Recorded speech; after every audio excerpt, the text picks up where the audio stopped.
যে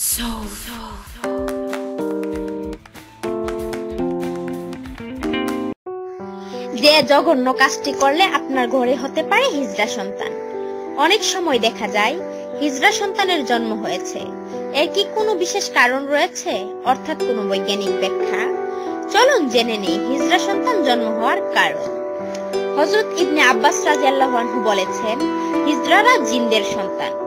কোন এক ব্যক্তি আব্বাস রাদিয়াল্লাহু আনহুকে প্রশ্ন করেছিলেন, এটা কেমন করে হতে পারে?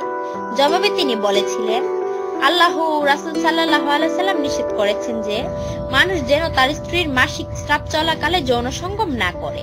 সুতরাং কোন মহিলার সঙ্গে তার ঋতুস্রাব হলে শয়তান তার আগে থাকে এবং সেই শয়তান দ্বারা ওই মহিলা গর্ভবতী হয় এবং হিজড়া সন্তান প্রসব করে। মানুষ ও জিন এর যৌথ মিলনজাত সন্তানকে ইসলামে বলা হয় খুন্নাস। প্রমাণ সূত্র সূরা বনী ইসরাইল আর রহমান 54, ইবনে আবি হাতিম, হাকিম তিরমিজি। বৈজ্ঞানিক ব্যাখ্যায় দেখা যায় XX প্যাটার্ন ডিম্বাণুর সমন্বয়ে কন্যা শিশু আর XY প্যাটার্ন থেকে সৃষ্টি হয় ছেলে শিশু। ভ্রূণের পূর্ণতার স্তরগুলোতে ক্রোমোজোম প্যাটার্নের প্রভাবে ছেলে শিশুর মধ্যে অন্ডকোষ আর কন্যা শিশুর মধ্যে ডিম্বকোষ জন্ম নেয়। অন্ডকোষ থেকে নিঃসৃত হয় পুরুষ হরমোন অ্যান্ড্রোজেন এবং ডিম্বকোষ থেকে নিঃসৃত হয় এস্ট্রোজেন।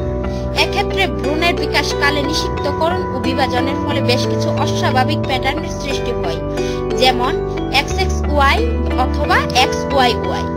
এর ফলে বিভিন্ন গঠনের হিজড়া শিশুর জন্ম হয়। একটা ব্যাপার হলো, একটি হিজড়া শিশুকে পরিণত বয়সে যাওয়ার আগে যদি যথাযথ মেডিকেল ট্রিটমেন্ট করা হয় তাহলে বেশিরভাগ ক্ষেত্রেই তাকে সুস্থ করা সম্ভব। কিন্তু যখন বোঝা যায় সে সাধারণ 8-10 জনের থেকে আলাদা হয়, তখন আসলে অনেক দেরি হয়ে যায়। একইভাবে কোনো পুরুষ বা নারীও হিজড়া হতে পারে। এমন অজানা আরো তথ্য জানতে সাবস্ক্রাইব করুন আমাদের চ্যানেলকে, লাইক, কমেন্ট ও শেয়ারের মাধ্যমে আমাদের সাথেই থাকুন।